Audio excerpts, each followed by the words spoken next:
Good evening, everybody. Happy Thursday. Um, I'm in the habit of wishing you and everybody a happy Thursday. I hope you had a happy Thursday regardless. I hope you are safe and peaceful and processing. So, thank you so much for joining me. It's also the first time I'm also streaming on Instagram. So, let's see how this works because I figured folks have left Twitter or are in the process of leaving Twitter and joining Threads. And so, whatever platform works for you, we'll make it work.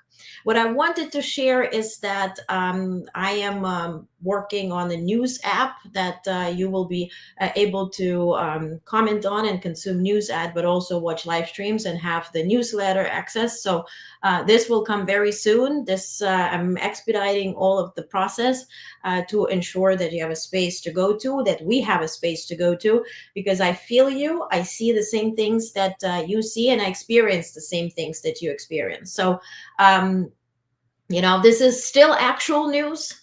And this is the very first time I'm not nervous but not anxious, but kind of feel some type of way because we are entering a new, or we have entered a new normal, I guess, a new type of reality. And so it will be important to listen carefully when I say this is a fact, and this is something that allegedly would be happening and is stated, right? So we need to be very wise in terms of not just what type of news we're consuming, but also how, right? And how much trust you put into something. So if something is a fact, I'll say it that way. If something is guesstimated or allegedly said to be a certain way, I say it exactly as is because I will not hide it from anybody. Some news are good, some news are weird.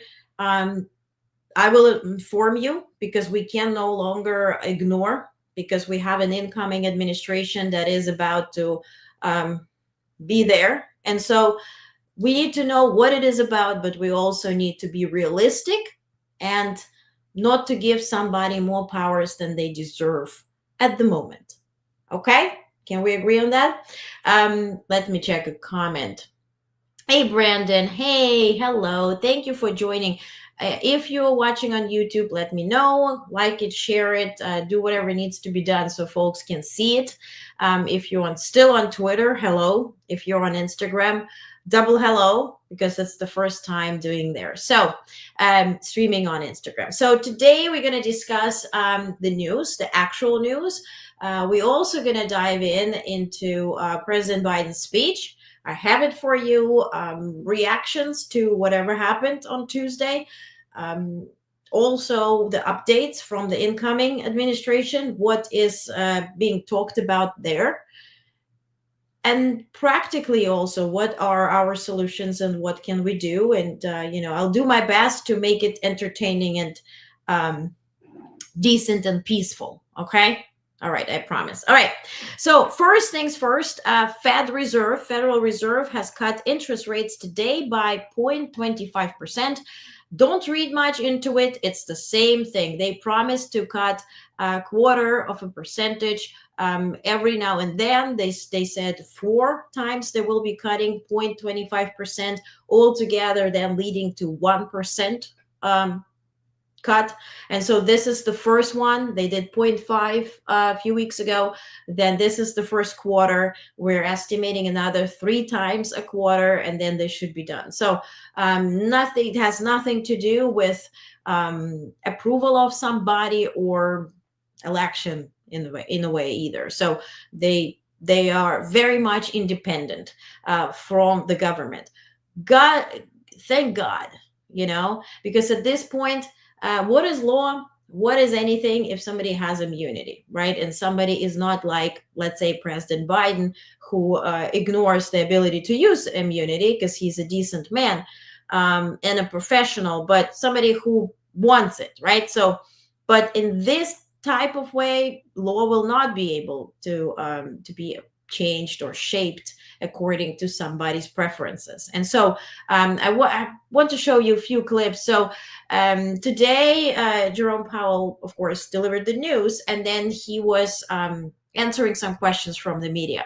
And one of those questions was, now, what about Trump? What if he tells him that he gotta go? Take a look. Victoria. Hi, Victoria Guido with Politico. Some of the president-elect's advisors have suggested that you should resign. If he asked you to leave, would you go? No. Can you follow up on, do you think that legally you're not required to leave? No. Mike? Dear Politico, we have a first rant of the night. There are people who actually read the law, respect the law, and don't entertain shoulda, coulda, woulda, maybe. Because Jerome Powell is not seeking headlines. He's not seeking clickbait. He has a job. You guys also have a job. Allegedly, it's journalists. Allegedly, it's not social media clickbait. But you constantly ask questions that can generate those headlines, and he's not giving it to you. Check another clip. Do you believe that the president has the power to fire or demote you, and has the Fed determined the legality of a president demoting at will any of the other governors with leadership positions? Not permitted under the law. Not what? Not permitted under the law. Thank you. What do you mean, do you believe? Do you feel? When it comes to law, I didn't study it. It has less to do with believing or feeling. It has to do with the law. You read it, you understand it, you apply it. And if you go against it, you face the consequences. So what are you doing here? You're trying to get a clickbaity headline from Jerome Powell, who is very much independent. The Fed Reserve is very much independent from the White House, from the Senate, from anything. Okay? So take several seats and stop doing the clickbaity stuff. You already made him. I mean, we're going to talk about the election, but you made him already your guy. You're going to be talking about him for 4 years. You're going to be writing books. You're going to be, upgrading from field reporter, from the campaign trail to a seat at the table with a bunch of talking heads with opinions and the panels. You already have that. You added zeros to your salaries. You're fine. You made it what you wanted to be. Pushed one guy out, harassed another woman, elected, convicted felon. You did it. Bravo. Now you want to shape everybody else? He's giving you clickbait. Go follow that clickbait. Also, for that reason, it's important what kind of news you are consuming, because even the outlets that you have learned to trust, have learned to watch before you go to bed or as soon as you wake up, it will take all of us really reevaluating our habits, right? So if you have a habit of turning on Morning Joe, because when you have your Morning Joe, this is a coffee, and you watch Morning Joe, and that's a habit. Now you turn it on, it raises your blood pressure. You're like, what the hell? What happened? Why are they promoting this guy?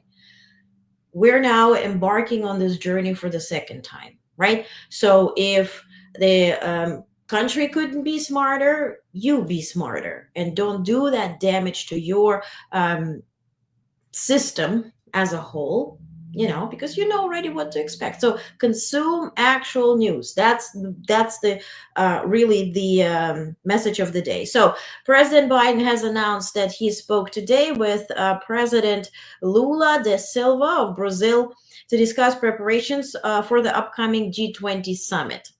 The summit will be in Rio, and President Biden congratulated Lula on Brazil's successful G20 presidency and highlighted the progress made on advancing workers' rights and combating hunger and poverty.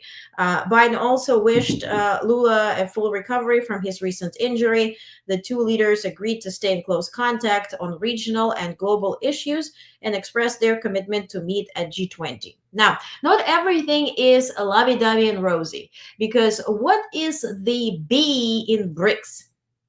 It's Brazil.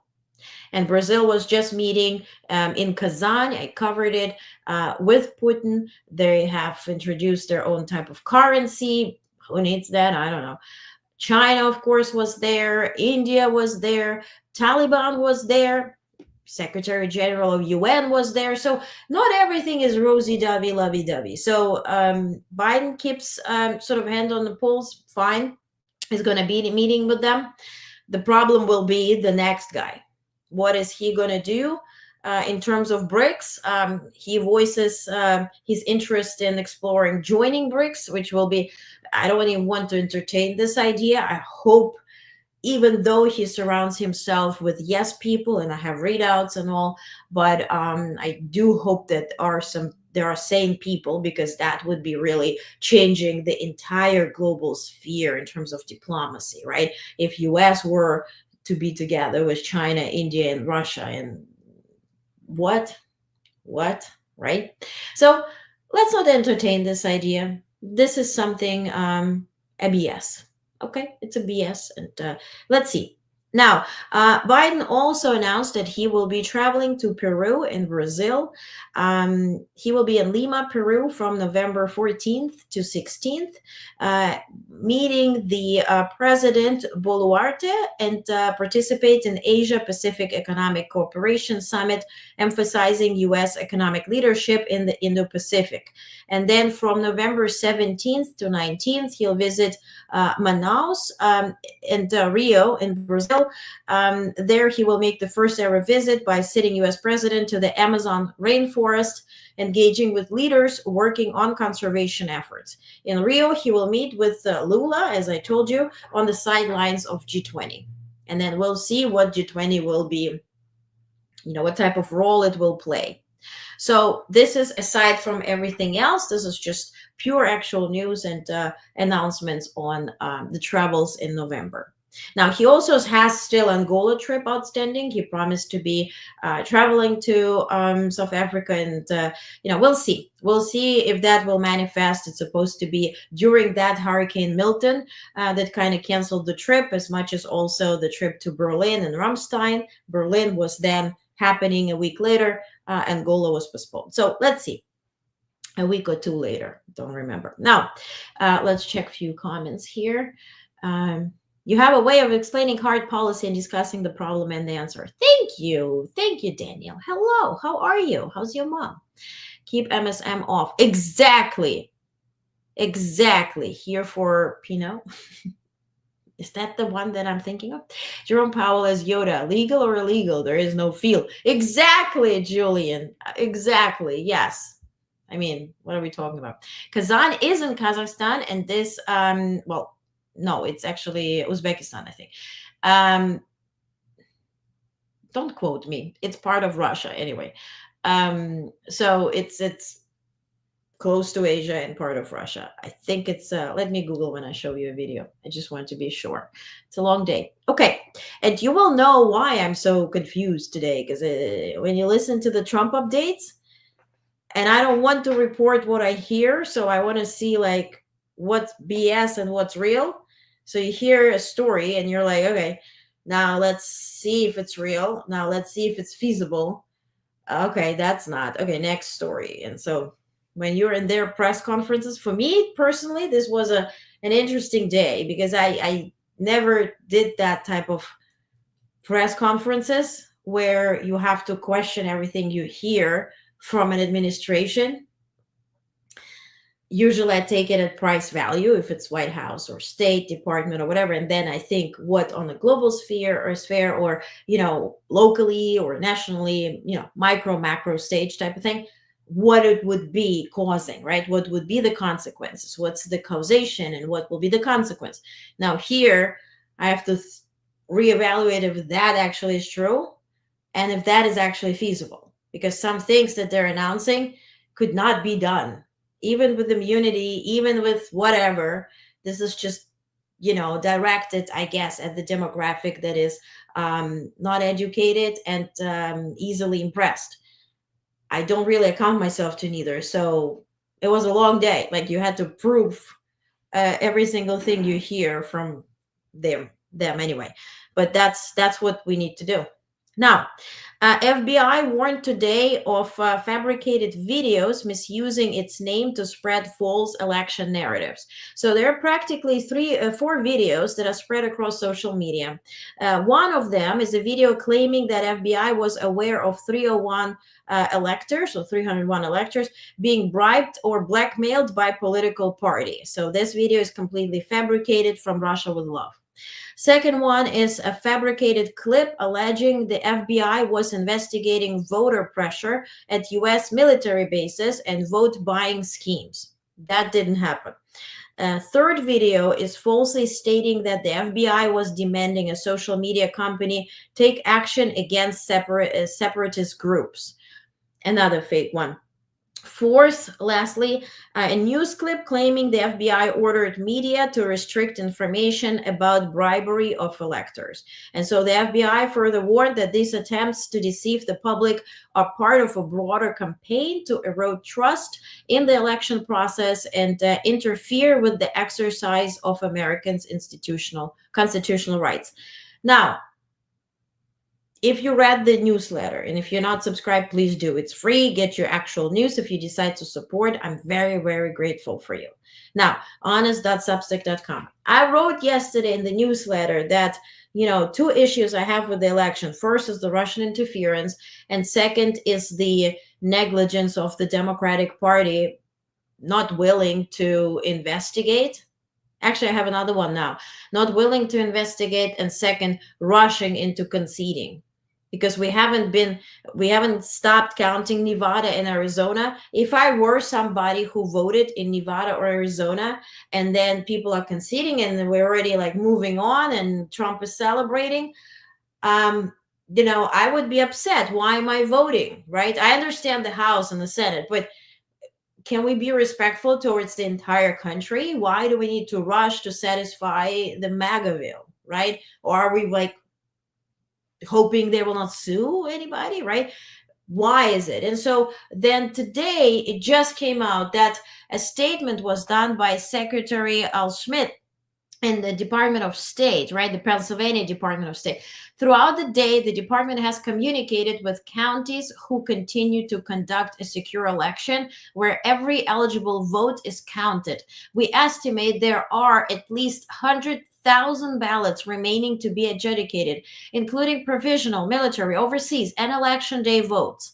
We urge patience as election workers continue to do this important work, especially in contests where the margins are very close. And so, in fact, current margin in U.S. Senate race, it's not going to affect presidential race, because currently, even if you win Pennsylvania, this is here, 312 to 226. It's not going to move much. But when it comes to the Senate race, current margin is less than 32,000 votes. And we're still waiting on 100,000 votes. And so I understand, again, also in the Senate, it's not going to give majority. But can we be respectful towards every single voter who did everything right? Why are we rushing to concede? Also, I have a huge problem with bomb threats not being investigated. Bomb threats, over 40 bomb threats in the swing states, in communities of color, the people of color were voting. And just put yourself in those shoes. If you're not the one that was there, but put yourself in the shoes, in the shoes of somebody who's standing in line, about to vote. There's a fake bomb threat, so they need to evacuate everybody. Who knows what happened at that time? Putting it out there. And then you come back, there's another threat. Maybe you're supposed to vote in the evening, and then you've heard that they already had 3 bomb threats. Are you going to go, or are you going to be scared? So can we investigate regardless of the outcome? He won by popular vote. We see the margins are big. We know this is the map, okay? But if you zoom in, let's say in even states like California or anything aside Massachusetts, there's a lot of red zones. So he won. I get it. But can we please investigate what Russia was doing? What was the impact? And how can we prohibit that, if anything, next time? How can we be okay with fake bomb threats from Russia confirmed by FBI on the election day, and we just move over and say, hey, no panic on Titanic, business as usual, we just carry about the system. And I'll play the clip by President Biden. I like President Biden. He's a great guy. He's a professional and diplomat and all of it. At that aside, but I have to call a thing a thing. Why are we moving on, caring about the process that the other side would never care about any type of process? If they would have been in the shoes of the Democrats, there would be lawsuits upon lawsuits. So why are we caring about the peaceful transition of power and neglecting the peaceful voting that did not happen in many polling locations? Results aside, can we give people justice in terms of investigating and assuring that they're safe? Also, who did it from Russia? How did they hack it?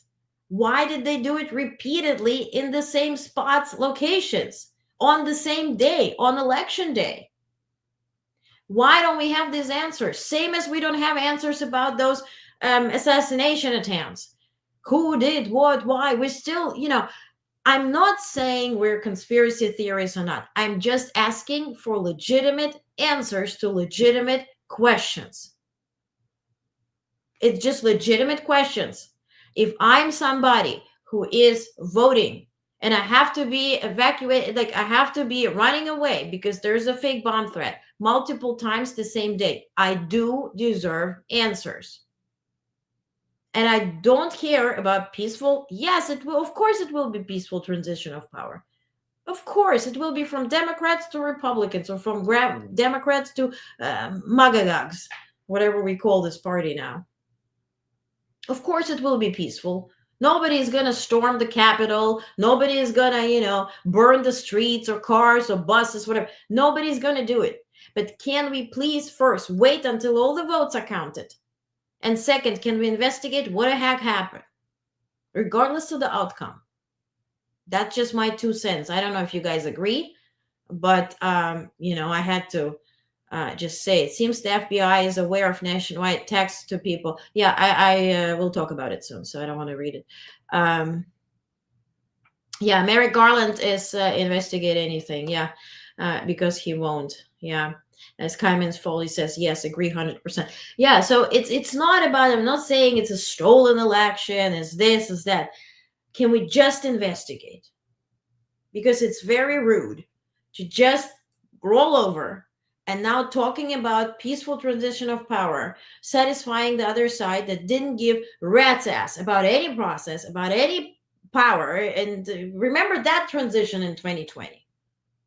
That transition was pretty big transition. Unforgettable. Just my 2 cents. Okay, I calm down now, I promise.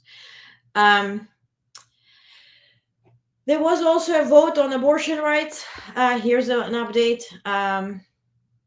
These are the states where abortion amendments did pass. As you see, Arizona, Colorado, Maryland, Missouri, Montana, Nevada, and New York. This is where amendments failed. Florida, Nebraska, and South Dakota. And, in Florida, for instance, you had to have 60% majority in order to pass that. And they were like 43 and I think pro. And then, so it was designed to fail, but, that's where we are. Just informing you. I will calm down. I will calm down. Okay. So President Biden addressed the nation. Here's his video. He spoke for 7 minutes. Let's play a few minutes from this address. He addressed the nation in the Rose Garden. He spoke about the election. He spoke mainly about the peaceful transition of power.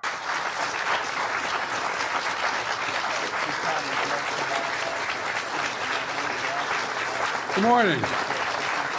Good morning. Good morning. Thank you. Please. Thank you. Good to see this cabinet and the staff together here. Thank you.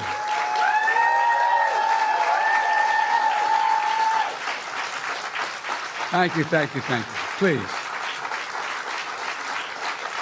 Thank you, thank you, thank you.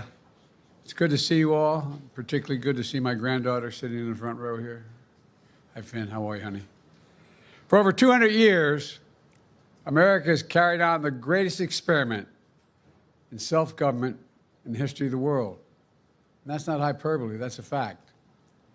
We're the people. The people vote and choose their own leaders, and they do it peacefully. And we're in a democracy. The will of the people always prevails. Yesterday, I spoke with President-elect Trump to congratulate him on his victory. And I assured him that I'd direct my entire administration to work with his team to ensure a peaceful and orderly transition. That's what the American people deserve. Yesterday, I also spoke with Vice President Harris. She's been a partner and a public servant. She ran an inspiring campaign, and everyone got to see something that I learned early on to respect so much, her character. She has a backbone like a ramrod. She has great character, true character. She gave her whole heart and effort, and she and her entire team should be proud of the campaign they ran. You know, the struggle for the soul of America, since our very founding, has always been an ongoing debate and still vital today. I know for some people, it's a time for victory, to state the obvious. For others, it's a time of loss. Campaigns are contests of competing visions. The country chooses one or the other. We accept the choice the country made. I've said many times, you can't love your country only when you win. You can't love your neighbor only when you agree. Something that I hope we can do, no matter who you voted for, is see each other not as adversaries, but as fellow Americans. Bring down the temperature. I also hope we can lay to rest the question about the integrity of the American electoral system. It is honest. I'm sorry, it's enough. With the campaign, with the insults, insulting every single minority group, with the promise and execution, I'm going to read out, of mass deportations, with so much hate, I have a problem calming the temperature down. You can't always use the Democratic side to balance it out. We can't constantly keep asking, how high shall I jump? So we're not doing anything. That's the same story, you know, think about Ukraine and Russia, right? Russia invades, kills people, but then Ukraine has to reassure, when we defend ourselves, are we going to do it as drastically that we will provoke them to hit us harder? Why is it on Ukraine now to think about, you know, how far they're going to strike? They have to be careful. When another one comes in and kills you, it's very different. I understand it's a different, example, but the notion is the same. I do something to you, but you should be calculating your response. It's like that woman that is being beaten up by the husband and has to be very careful and thinking twice what she's going to wear, what she's going to cook, how she's going to look like, how she's going to greet him so he doesn't hit her harder. Can we please be decent? I understand that we need to calm down. I understand that we need to be civil. If we're not loving each other, we have to live with each other. And this is the key. And this is the promise of America. But can we all hear it? And then can we all act upon it? And especially, election was on Tuesday. Today's Thursday. As recent as Tuesday, Kamala Harris was called as a low IQ, stupid bee, and all that type of words. So on Thursday, it's a little bit too early, Mr. President. A little bit too early to ask us to be forgiving and be happy and all care about transition of power. We haven't digested it.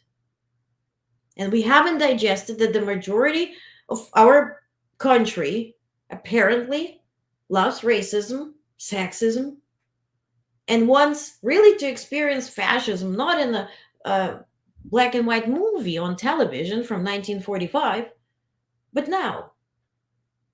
It's too early. It's been 48 hours. It's early. We will make it through it. We will resist. We will be fine. I do understand that. We will be fine. We'll make it through. But we need time to realize where the hell we are. That's just my 2 cents. It's total double standard. Exactly. Biden didn't get national security information until after Trump got booted. Exactly. Yes, we have to stay vocal. Yeah, Trump has no intention of bringing down temperature. It's clearly pointed out. And yeah, indeed, it's way too early. Thank you, Bonnie. Thank you. Hope they show the Biden-Trump meeting next week. Yeah, Musk will be there too. One thing I heard from today, legacy news media is in serious decline as most people will get their news from social media. As such, places like Honest Network will be super important. Thank you, Skyman Post. And we had a wonderful town hall. Please join us next time, where I shared the news. I'm working on the news app and in high speeds, and also talking about investments, because we need to spread out the news. And you can only fight darkness with light. And I think it will be very important for us to see the light in the next 4 years. Otherwise, it will feel lonely, and it will feel dark, and it will affect our, everybody's well-being. And thank you. I would love to hear some kind of plan for him. From him. Yeah. No. Thank you. Just join us next time in terms of town hall. It's just fresh. It is fast. It feels rushed. It feels, tone deaf, if anything. And I have a legal problem of not investigating fake bomb threats from Russia. I really, I have an issue with that. Because if we let it slide now under this administration, now what happens during next administration? Disinformation was part of why election went the way. Yeah, and by the way, today I talked to voters in New York who are upstate, because I was, zooming into the map, and I'm thinking, why is it so red? Rye, New York, like upstate. And they said, this is so weird. They said that they took a ballot. They selected Democratic representatives to the Senate, and whatever they had to select, to the House. And they skipped the presidential election. They didn't vote for Trump, but they also didn't vote for Harris, because they didn't want to, they didn't feel like voting for her. Neither they felt like voting for him, so they just skipped the question. And I'm thinking, is that how we end up having ballots where everything is Democratic, but then the presidential election ends up being Republican? I have an issue with that. And honestly, I don't work on campaigns. My understanding is, and that's where, if we were to analyze it, first of all, to get it out of the way, Kamala Harris did her best. She did a fantastic job. She had 107 days. She has a good future. She did fine. She did her best, and it was good. And we can't compare it or look for some faults in her campaign.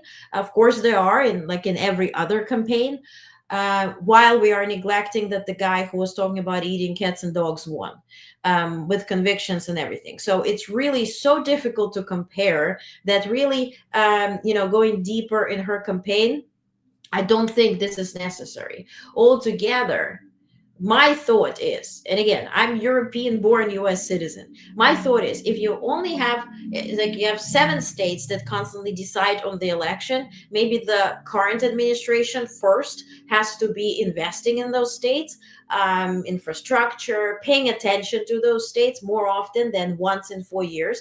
Maybe also the administration has to connect, right, with those states more often in terms of media. Media has to cover them, right? Why people telling me from Flint that, listen, we're so sick of it that every 4 years somebody comes in and poses with a bottle, bottle of water. Like, can people pay attention? So, and also another thought is, independent media is huge right now. It has more eyeballs on it. It has more trust.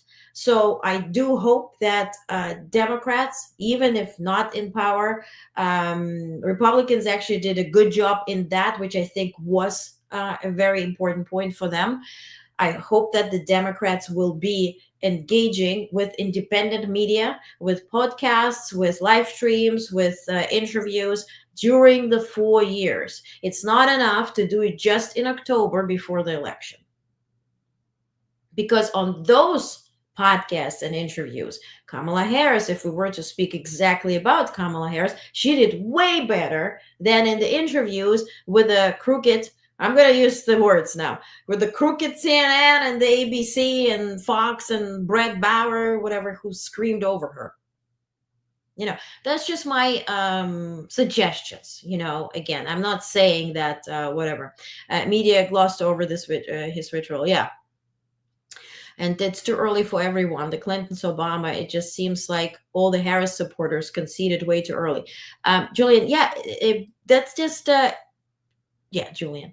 Or Julia, that's Julia in Kentucky, right? Okay, all right. Sorry for calling you Julian. Now, I feel the same. I do feel the same. I also don't like the Sanders story with, I didn't want to even repeat this crap. Let's not play the blame game. And media played a huge role pushing Biden out and then pushing Kamala Harris down and then celebrating way too fast and now somehow being giggly and excited about mass deportations and everything because they see the dollar signs. Oh my God, I'm going to write a book about this. It's going to be so shitty. I'm going to even write a book. Jesus. White males voters come out large numbers for Trump. But are we connecting with them during the 4 years? Are we connecting with people? Are we asking what's important for them? Because honestly, this is all about marketing. And like in sales, right? You hear what people want, and then you tell them what they want, and then you deliver. Now, in politics, it's a question mark if you will deliver. And that's what Trump does. He hears what people say. He repeats their words back to them and even adds a bit of a fascism to it. And they feel like, oh my God, he hears me. He's my hero, Christ, And he will not deliver to them. That's pretty obvious. So it's all sales.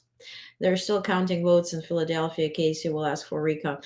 Yeah, I shared it, Bonnie, and thank you for sending it to me. I shared the screenshot of what the Department of State in Pennsylvania said. So absolutely. Okay.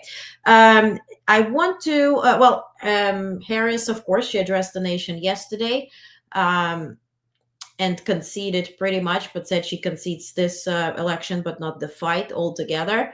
Maybe that hints on her running in 2028, but let's live through the 4 years.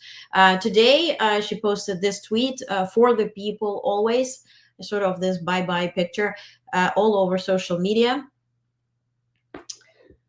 We're still, she's vice president for 2.5 months. They can still try to do something. But Walz, his daughter, posted this yesterday when during the speech that Kamala Harris gave, he was asked by the press pool, what's next? He said Minnesota. And so today she posted it on Life Story, his daughter Hope Walz, and said, the earth keeps spinning and we live to fight another day. So cute and sad at the same time. Next, I want to show you a video that Adam Kinzinger posted on his profile. It was sort of direct video in an email. It's a long one, but here's a snippet of it, how he's digesting it. Certainly his party is now the party, but he endorsed Harris and was sort of away from MAGAville. So take a look what he has to say. Basically noon now, but I'm feeling more at peace, and not because I'm happy with the results. As I'm sure all of you are, not happy with the results, and I'm very concerned. But here's some of the optimistic things I suppose we can say. So, the next 4 years obviously are going to be pretty rough, and it's up to all of us whether we want to allow the next 4 years to really damage our country or not. And, usually, and you can see this even in the Biden presidency, the last Trump presidency, whoever's the president in a time that's as divided as this, usually kind of the opposition grows in strength. And so I expect that over the next 4 years, you'll see a much stronger opposition to the Trump agenda than probably you see today. There'll be kind of a recalibration of how to take that on. And obviously, Donald Trump can't run again. And I'm not one of these that actually buys into the belief that he's going to run for a third term. It's clearly against the Constitution. Plus, he's old. And I think he'll leave the presidency after 4 years. But, the question is what comes next. And so, yeah, we're going to have to be in the trenches for a few more years here. But, ultimately, this gives an opportunity for sanity to kind of make a strong comeback and plan this strong comeback and kind of reform and recommit.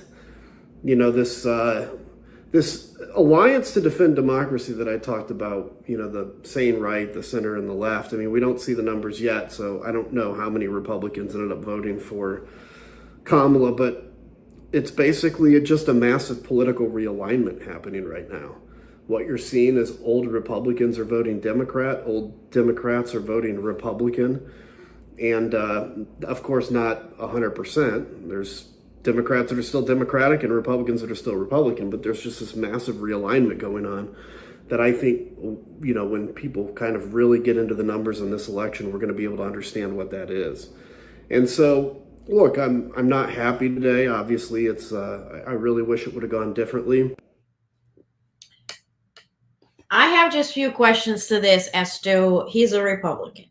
So he talks about opposition growing stronger. Is it the opposition within the Republican Party? This is anti-MAGA, sort of him and Liz Cheney and the like? Or is he still aligning with Democrats? And he has been called by name as the enemy from within. So how much can you do when somebody with immunity goes against you? So it's all nice and it's all happy, and I'm thankful for positive messages. Realistically speaking, this is a new normal, unfortunately, and we have to experience it day by day and see what's real and what's not real. My worry, more anti-MAGA, it's my take on what he's saying. Yeah, indeed. But then who is with him, right? My worry is when people protest, they can be shot to death. It's outrageous and outside the scope of possibility, but could happen. Yeah, I mean, let's do this. Let's not overpower the incoming, outgoing, incoming, whatever, the next administration.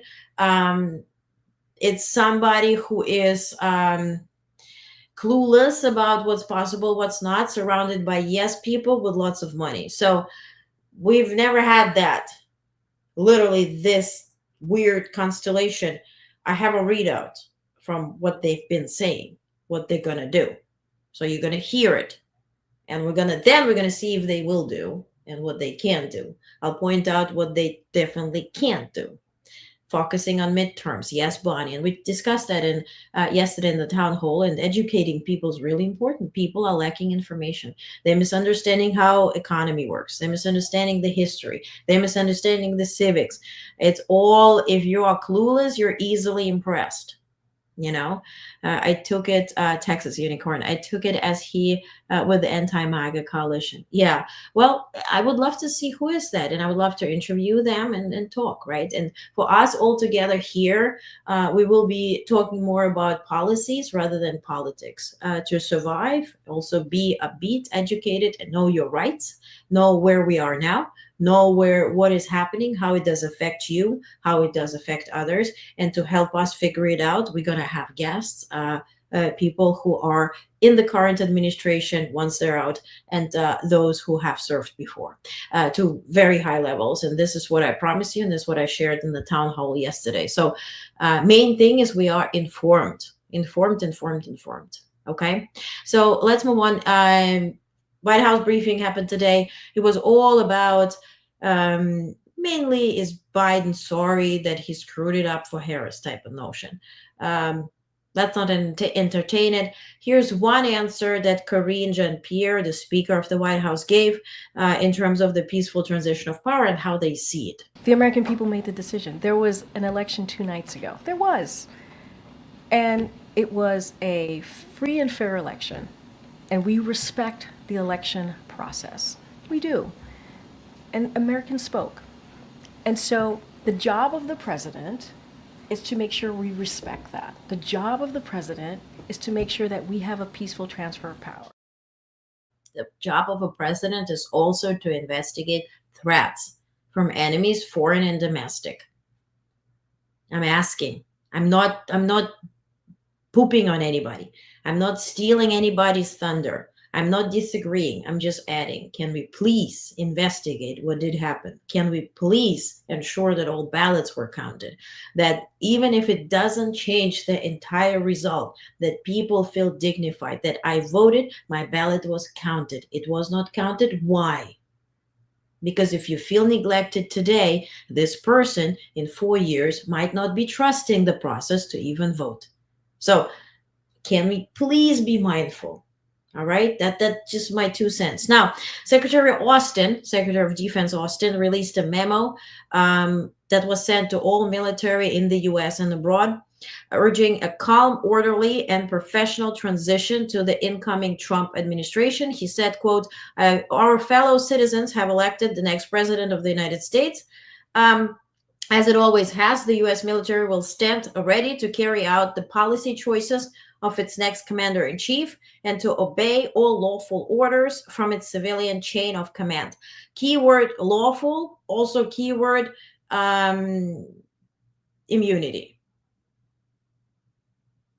Again, new world, we'll have to see. This is what Pentagon says as to why did he even release the memo. It's something that we felt the need to reiterate. I think you've seen in the past there have been transitions that haven't been seamless, that haven't gone, as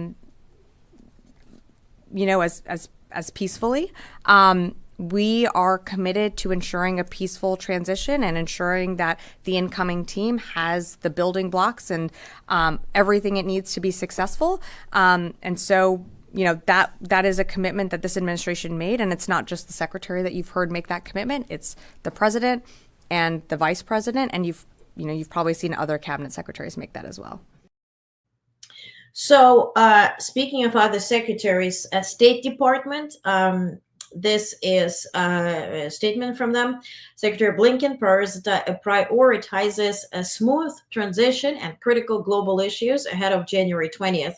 So Secretary of State Blinken has spent the last 2 days discussing the department's priorities for the 74 days leading up to January 20th. He emphasized 2 key points. First, peaceful transfer of power. Blinken highlighted the importance of a smooth transition to safeguard U.S. democracy and national security. He appointed Ambassador Stephen Mull to coordinate efforts with the president-elect's team to ensure a successful handover.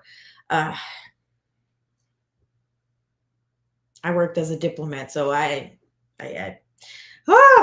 handover. To whom? Jesus. I'll update you whom they're going to hand it over, and you're probably going to have same reaction.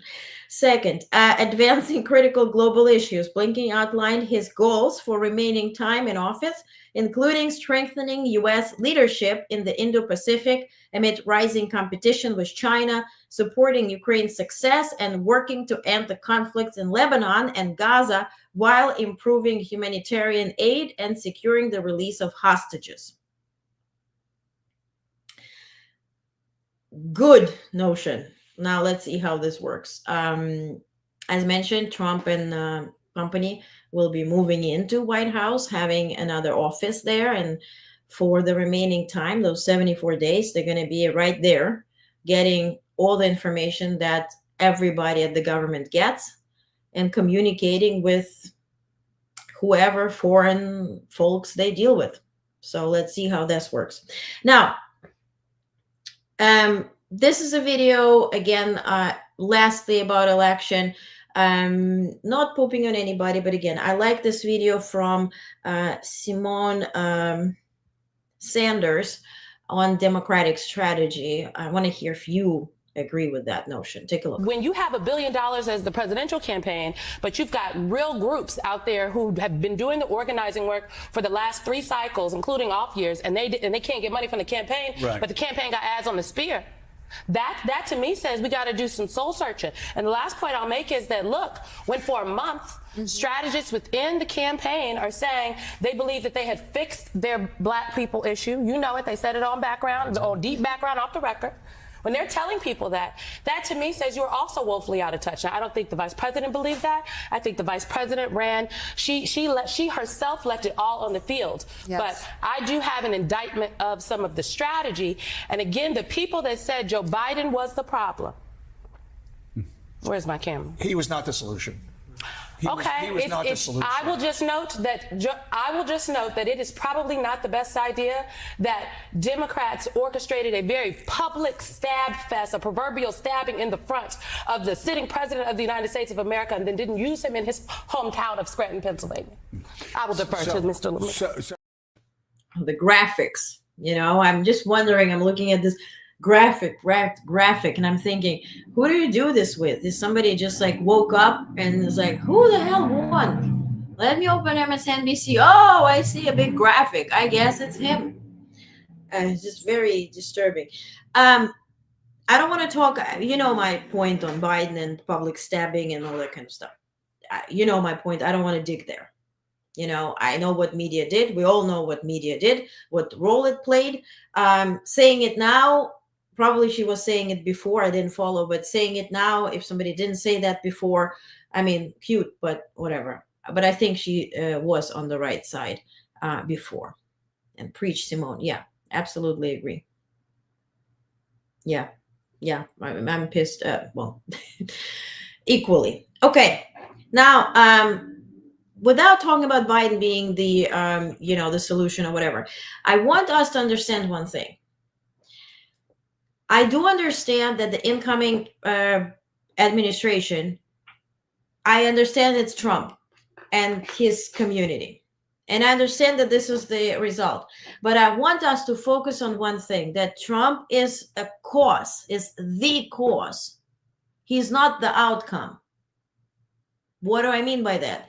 He is the cause as he's the salesman. He is the face, the orange face of the MAGAville. And so he sells it to people who are trusting him. The outcome is not him. It's Vance and Thiel and Musk and that crew. I was trying to explain it to somebody today, and I said, you have a plate. And then if you put soup in it, it's one thing. If you put fruit in it, another thing. If you put salad in it. So Trump is that plate. He carried them into the Oval Office. Now, what's going to be done next are those people with agendas, those people with, their vendettas and that type of stuff. So for that reason, he is not what we're getting. It's not 2016. We're getting something different. I'm not sure, and I think if we talk about Project 2025, not all of it is feasible. Not all of it is feasible. And I have examples.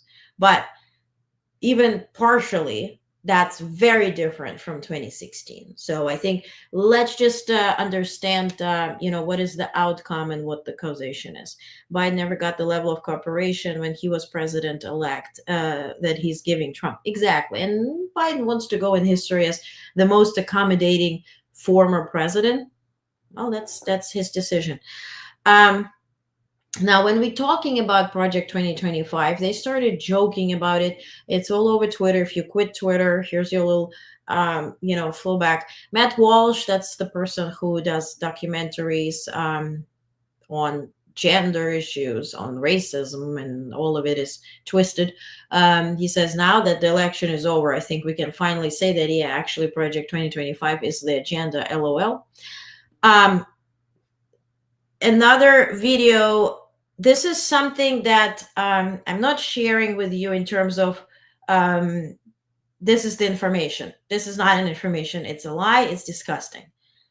But I want us to see it as to what people suddenly feel entitled of saying publicly because they got this, they have their guy who is calling the shots. He's not even there yet. But this is what is being said. Again, it's disturbing. It's disgusting, but take a look. The feel when you're totally not pressed. The feel when we control your bodies. Hey, bitch, we control your bodies. Guess what? Guys win again, okay? Men win again. And yes, we control your bodies. Hi, I'm your Republican congressman. Hi, I'm your Republican congressman. It's your body, my choice. And men, women again. Men win again. There will never...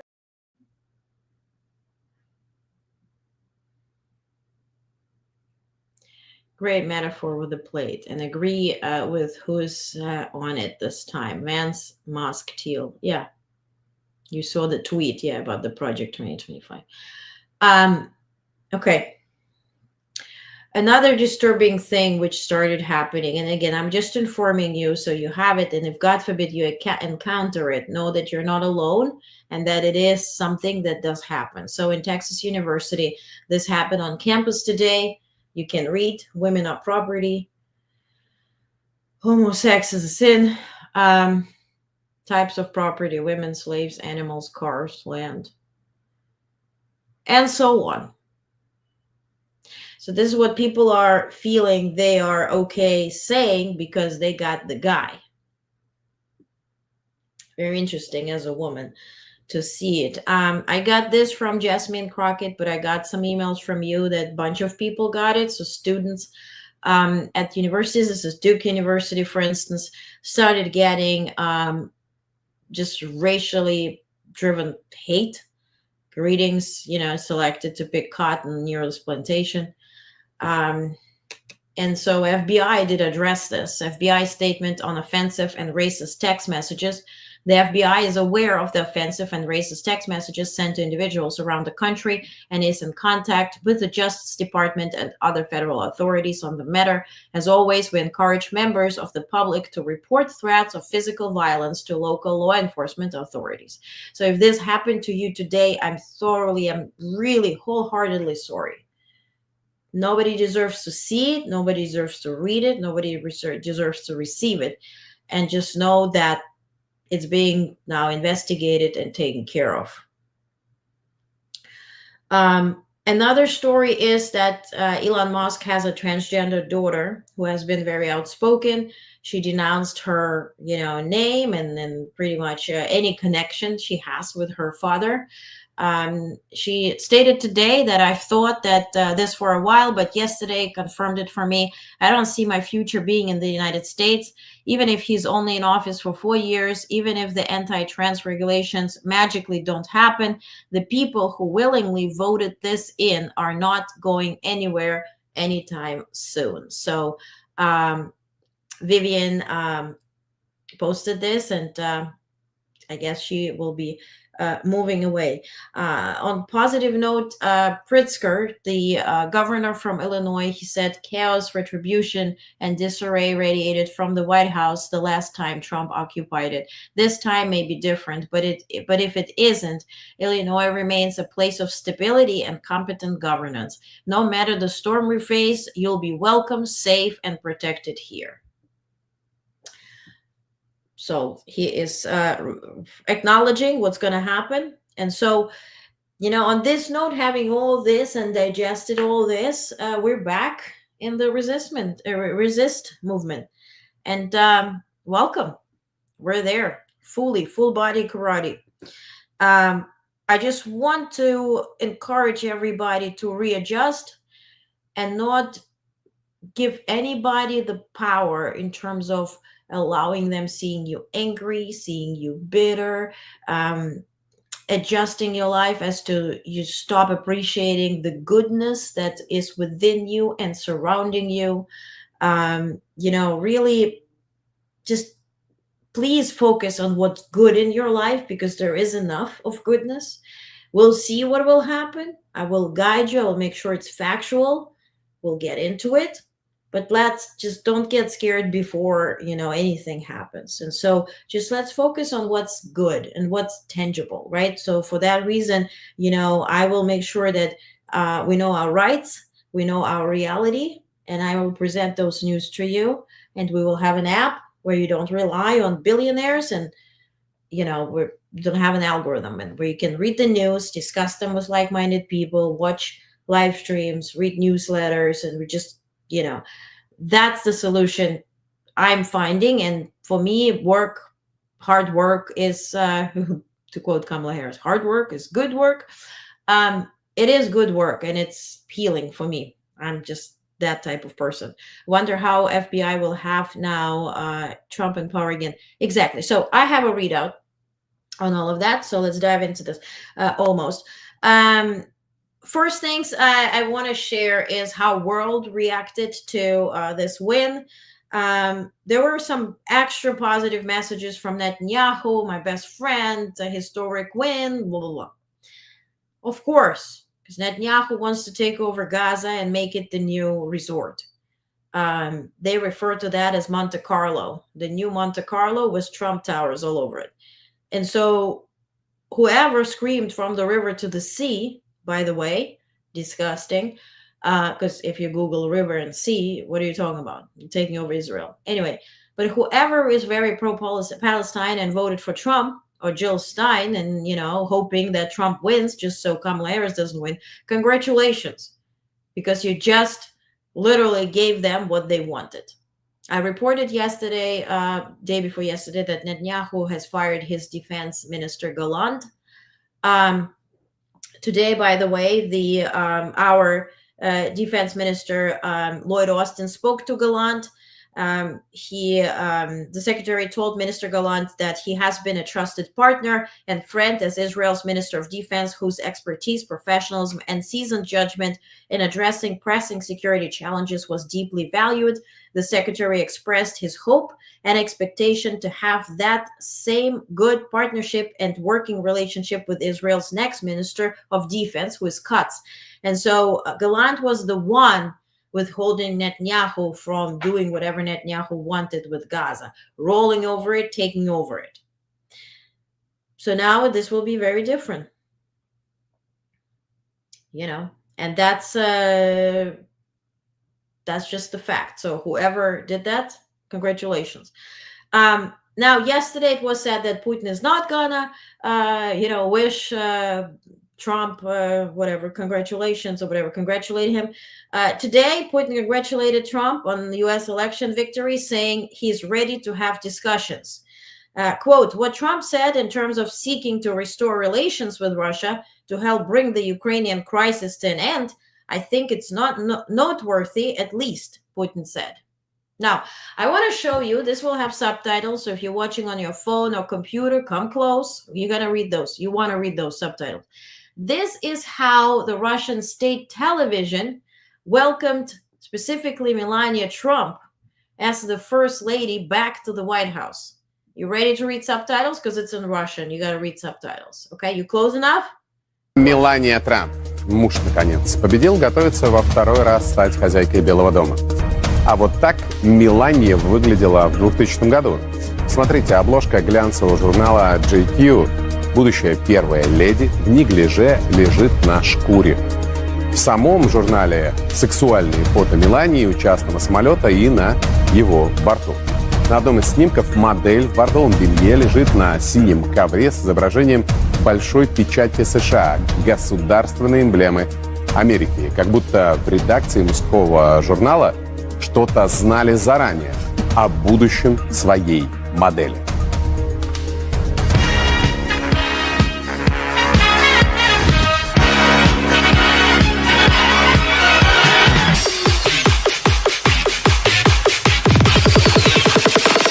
Что на самом деле значит мое тело и мой выбор?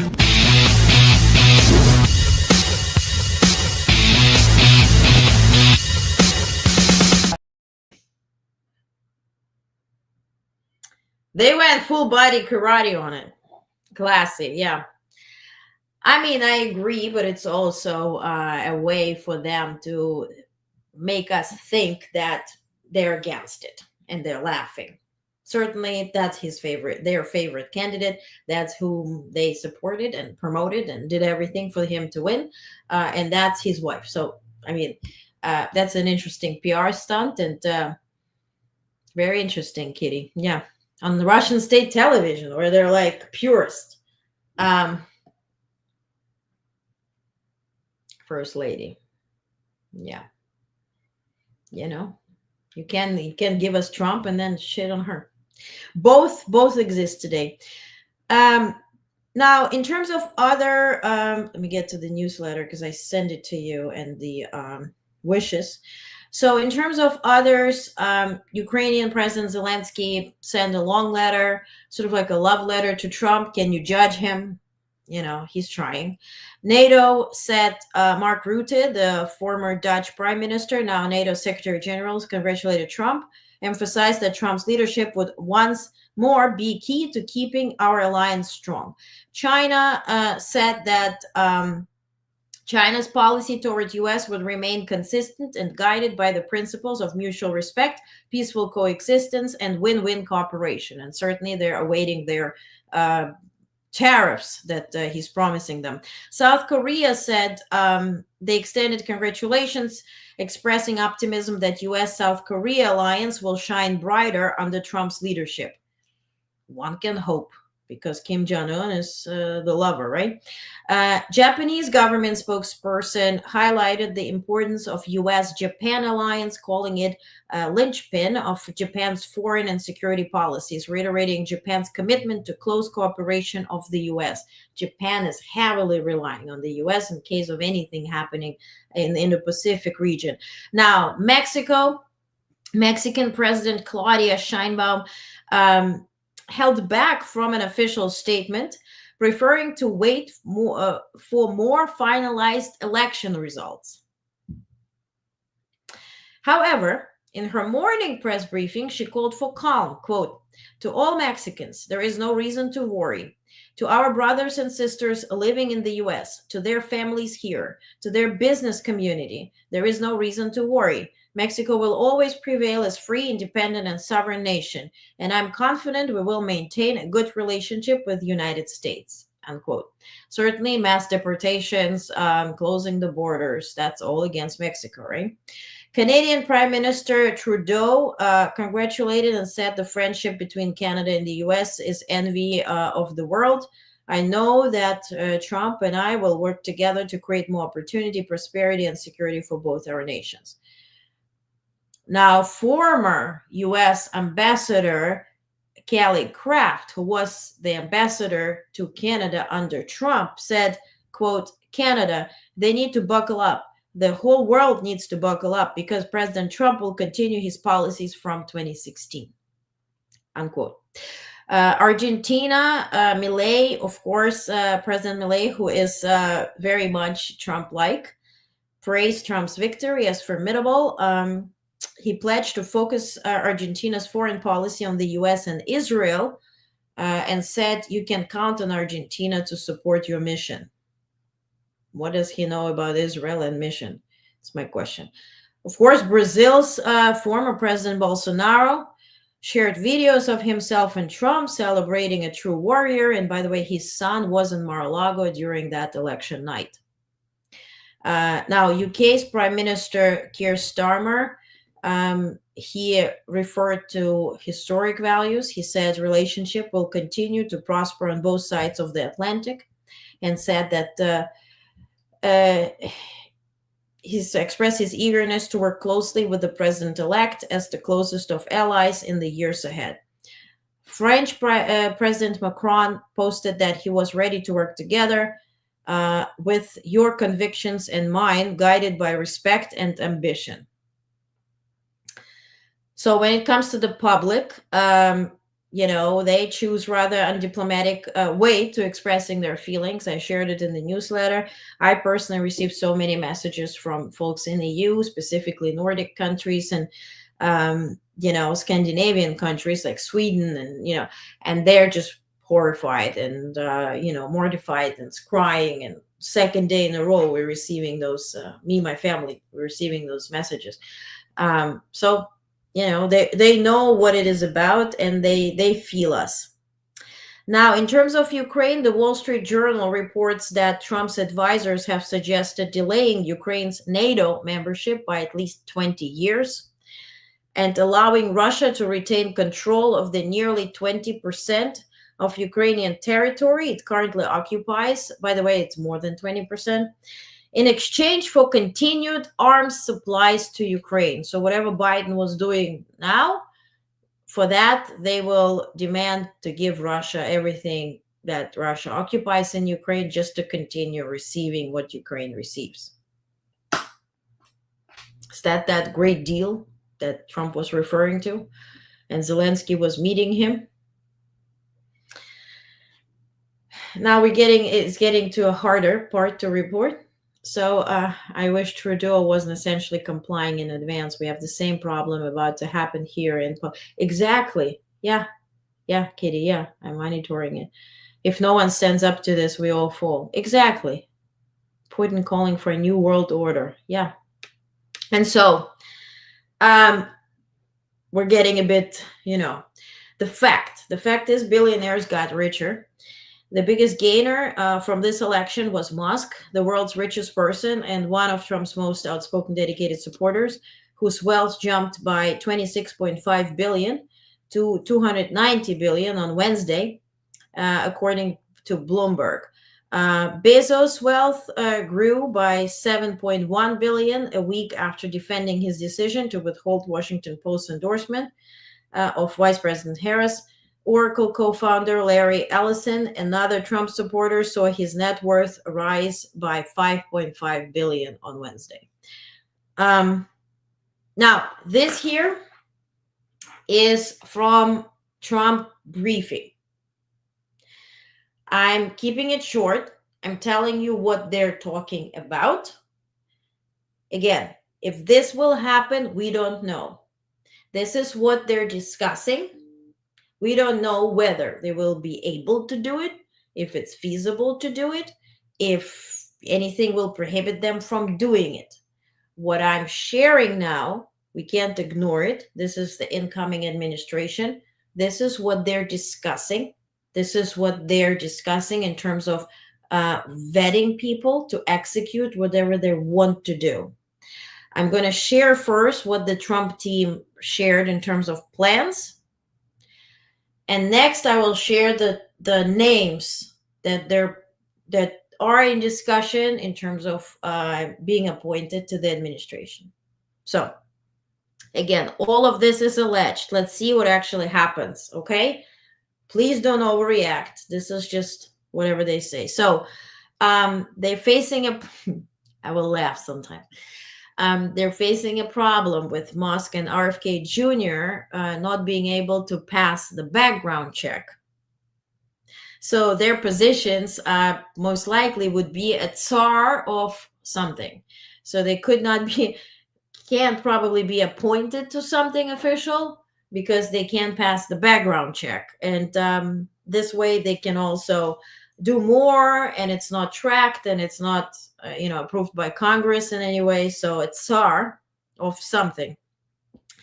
Musk spent $100 to $130 million on this election for Trump, under the condition that he joins the Trump administration and installs his loyal SpaceX employees into Pentagon positions. The SpaceX employees are former Air Force folks and stuff like that. Gasp, Musk and RFK can't pass background check. Aw, yeah, exactly. Can't pee in the cup.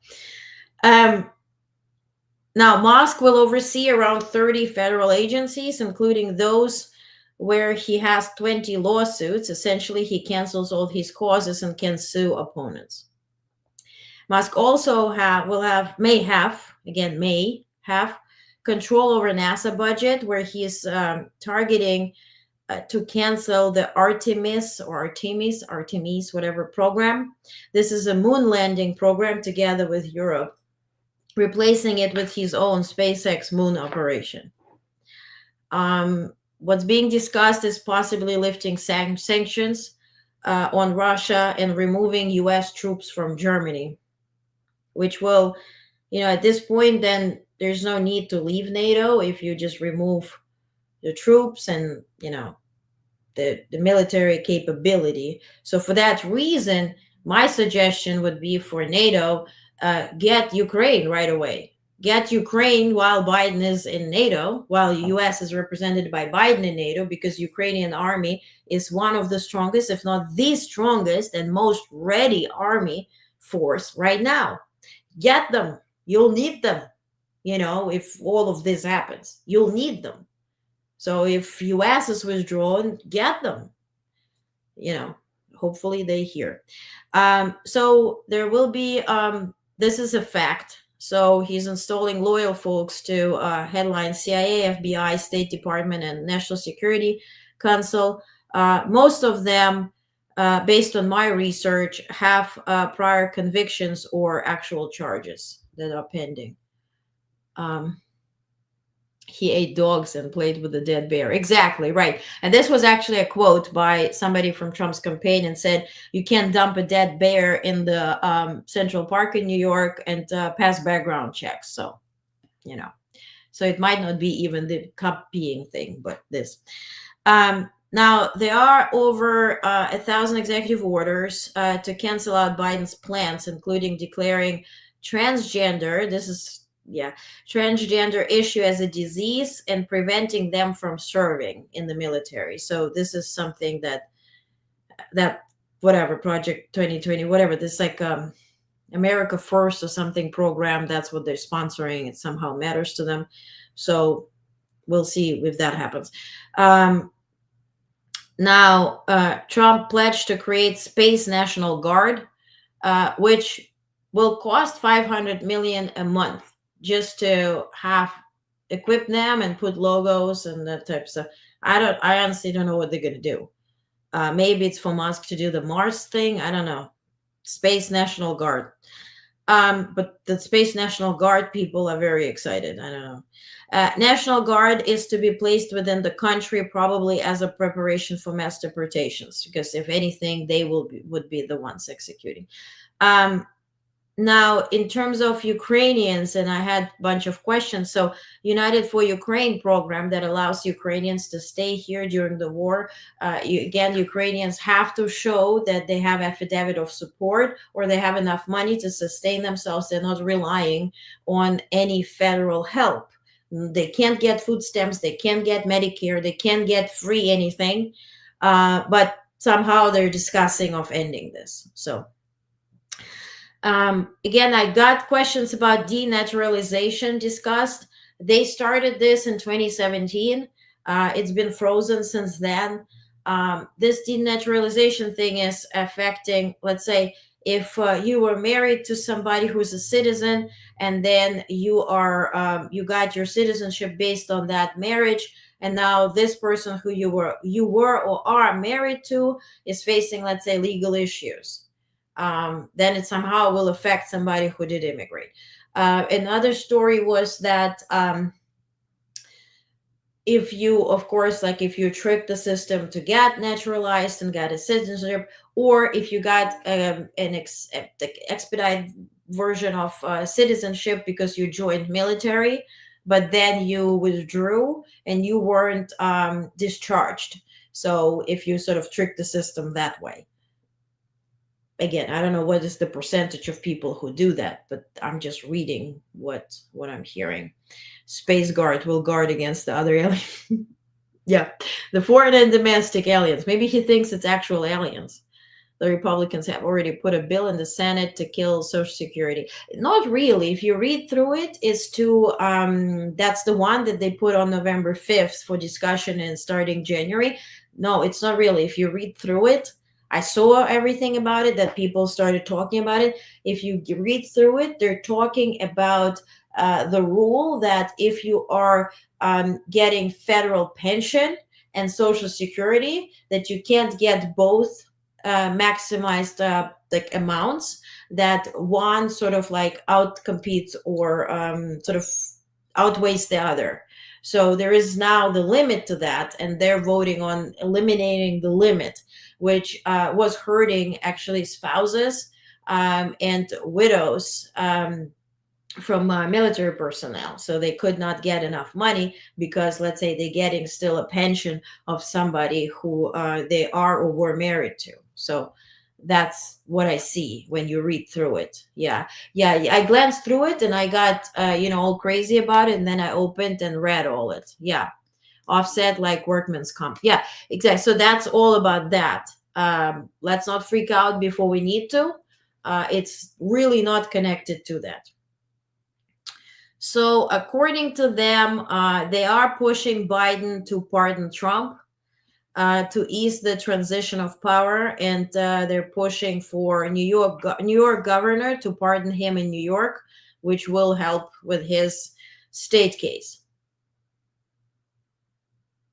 They say they're getting green light, but this is, I see it I believe it when I see it, So names considered, those are the front runners, and so those who were they are discussing that, most likely will happen. For Secretary of State, Marco Rubio is sort of the headliner in finalist to be Trump's. He was a finalist to be Trump's running mate, but he's reportedly being considered now for Secretary of State. RFK Jr., Trump vowed to let Kennedy go wild with health and food policy. Kennedy promised him to control, Trump promised him to control the control of the public health agencies, including Department of Health and Human Services and agencies. For that, I have a tweet from Kennedy here.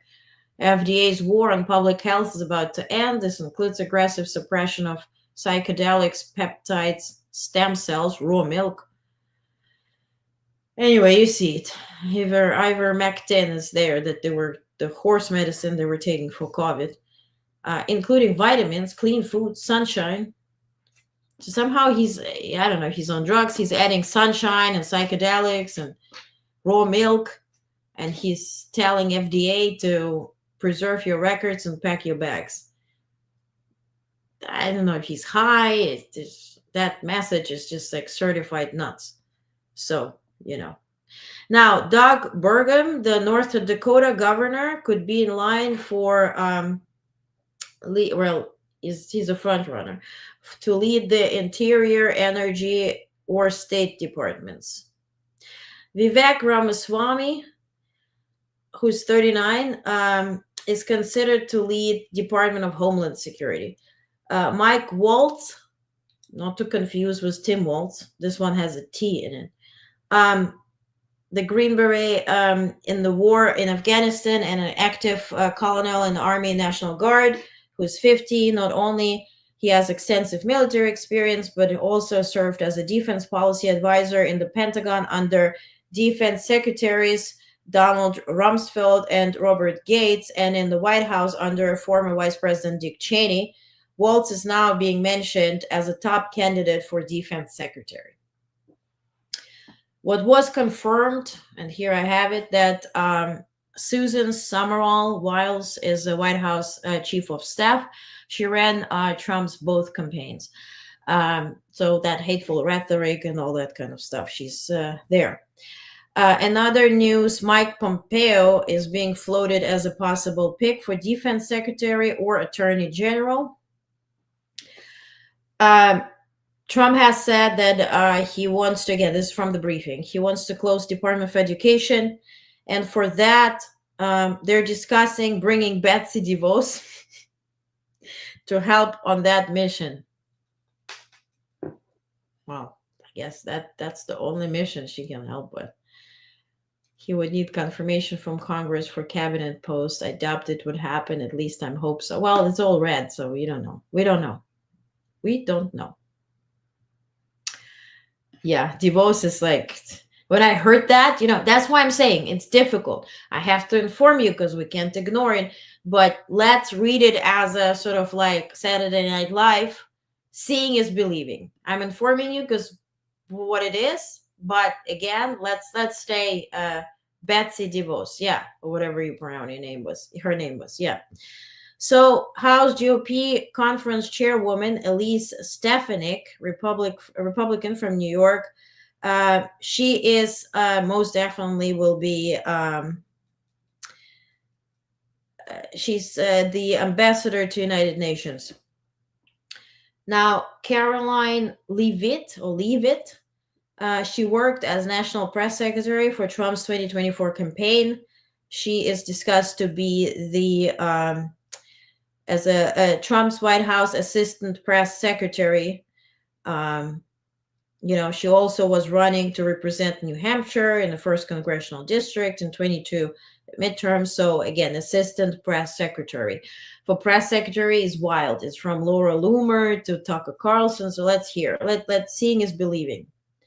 So now Don Jr. shared a video on what criteria they're considering their picks. And once you hear this video, all those names starting to make sense. Take a look. I'm going to be heavily involved on the transition. I want to make sure now that we know who the real players are, the people who will actually deliver on the president's message, the people who don't think that they know better than the duly elected president of the United States. I want to make sure that those people are in his cabinet. I want to make sure that those people are in this administration. People who do not know better than Trump. Think about it. What happened to the Steve Jobs notion? Surround yourself with smart people and let them do the work. When you always want to be the smartest folk in the room, and we know that level of smartness, and also it's interesting. You want to be a president, but then somebody is, let's say, Secretary of State. You want to have somebody who has experience in foreign affairs, in diplomacy, who is accomplished, right? And U.S. president perhaps would not be as accomplished. If we talk about health, if we talk about infrastructure, if we talk about transportation, maybe somebody who has a few degrees more than you. That would be a good point. So, I can't even understand a word he's, speed talking. Don Jr. always looks like he's snorting. All yes men. Exactly. Loyalists. Yeah. So, and that's, Bonnie, to your point. We can summarize it as yes men. And then, let's see who is in fact appointed. And Musk has been seen today in Mar-a-Lago interviewing all this folk together with Trump. And they took pictures with Jenner, with Caitlyn Jenner, which really stunned me because I reading this thing, right, about Musk's transgender daughter, and then who he, said that my kid is gone and dead for me and all that kind of stuff. And then you take pictures with Caitlyn Jenner. An interesting thing. That's why Biden did so well, had a smart team. Bonnie, exactly. But that's like how it's planned to be. Even if you, you start a company, you want to hire a good lawyer. You want to hire a good accountant. You're not a lawyer. You're not an accountant, but you want good, smart people. If you always want to be the smartest in the room, exactly, you are surrounding yourself with yes men, and worse, those who raise you, a cult. If you surround yourself with a cult, you end up with a cult show where people will be knocking each other out. But I'm honestly looking forward to all this oligarchs and rich people fighting for the main seat, because they will. Now it's all holly-golly. Oh, we made it to DC. Once they're there, and they will start fighting for who is calling the shots now, then it will get interesting, because they will start suing each other. Suddenly we're going to see, DOJ sued this, sued that, Bezos, Musk, and Trump, as we heard from Epstein's, the audios and interviews, he loves to cause fights within the administration. That's how he eats popcorn or cheeseburgers or whatever Coke he drinks, and that's his entertainment. He loves getting drama within the team. He loves it. So it's like a reality show within an Oval Office. And so he certainly has all the members now, and they can start fighting each other, and we will hear from it and we'll see. And so that will not allow them to be, thank God, as effective as they perhaps would want to be with their evil agenda. So for that reason, let's calm down. We're not dealing with super duper accomplished folk. Okay, so let's take it at face value. Like Apprentice, exactly. Like Apprentice, yeah. If you watched any episode of Apprentice, right, before it was you're fired thing, he would cause, instigate fights, and it works for reality TV because it's somehow people like watching it. I don't, but some people they get off of this. But in government, it doesn't help because it slows you down. It makes you very inaccomplished. And then, of course, they're not showing results. People and press is judging them, and then he fires them. And then a new candidate comes in. Fight, nothing accomplished, fires, right? That's why the press secretary or whatever this girl is, how many Scaramucci's is she's going to last? And how many Scaramucci's is this chief of staff is going to last? Because they are occupied with drama. We wanted to add Dramala. Now we elected drama. So let's talk about EU. Now we're back to facts. Okay, we're back from, we go back to facts. Okay, so EU. Top officials from European Union, Ukraine, United Kingdom, and NATO met today in Hungary to discuss Europe's political and economic future following Donald Trump's election victory. Why in Hungary? Because Hungary is headlining European Union Council. It started in March 2023. It will run out on December 31st at midnight this year. So for that reason, it was hosted there. If anybody else would be headlining it, they would be meeting anywhere else. Now, just to show you a preview as to what is the atmosphere there and how people like Orban, right? The friend of, Trump and Putin, certainly, and all that kind of stuff. So take a look at this video where Romanian President Klaus Iohannis arrived in Budapest. And Orban is greeting him. Take a look. hogy hát kijelentette, hogy azért Lengyelországot Ukrajna bele akarja sodorni ebbe a háborúba, azáltal, hogy ugye folyamatosan követelőzik, és olyan elvárásokat támaszt Lengyelországgal szemben, ami egyértelmű, hogy az eszkalációhoz vezet. Tehát azért én azt gondolom, hogy ez egy nagyon érdekes kérdés lesz most megint csak itt a mostani találkozón, de hát az biztos, hogy a magyar miniszterelnöknek a szerepe megkerülhetetlen lesz itt az orosz-ukrán háború kapcsán, amikor ugye az amerikai béketeremtés az egyik fő fókusz lesz. Tehát ugye Orbán Viktor az egyetlen olyan uniós vezető, aki egy békemisszió. Turn around, did 180, and then Leslie shook the hand for the picture. But made a point. Now, in terms of this conference, European leaders concerned about the potential for US-EU trade war, because the tariffs are not just applicable to China, but EU. Emphasized the need for EU unity, with European Commissioner Ursula von der Leyen warning that escalating trade tensions would harm both sides. The summit, the fifth of its kind, takes place amid ongoing internal challenges within the EU, including the collapse of Germany's governing coalition. So in Germany, they have a coalition of three parties where they rule together, right? Because of the votes. And so Scholz fired his own finance minister today because the finance minister wanted to send aid to Ukraine. I have a readout on it. So the meeting comes in the wake of Russia's invasion of Ukraine, with leaders reaffirming their support for Kiev and urging continued backing from Washington. Germany's Chancellor Scholz faces increasing pressure for a confidence vote, which he plans to hold in January. I'll tell you all about the confidence vote. It has nothing to do with the EU. It's all Germany internal, right?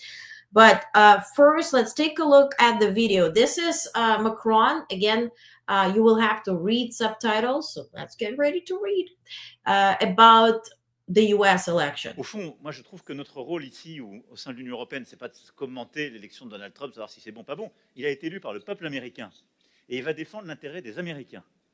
Et c'est légitime et c'est une bonne chose. La question, c'est est-ce que nous, on est prêt à défendre l'intérêt des Européens? C'est la seule question qui nous est posée. Et moi, je pense que c'est notre priorité.